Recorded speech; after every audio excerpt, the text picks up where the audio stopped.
Hi, I'm Alejandro at Voiceopia. Today I'm going to show you how to call park.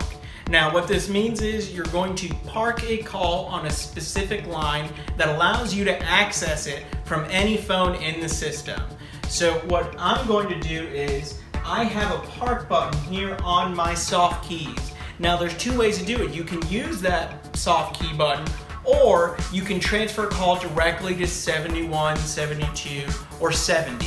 The difference being 70 will allocate the next available parking spot, and 71 and 72 will actually park it on that line and will not let you park a call if there's already an active call on that line. If you do park it on 70, the phone will actually tell you what parking slot it has put the call, letting you know 71, 72, whatever number it may be.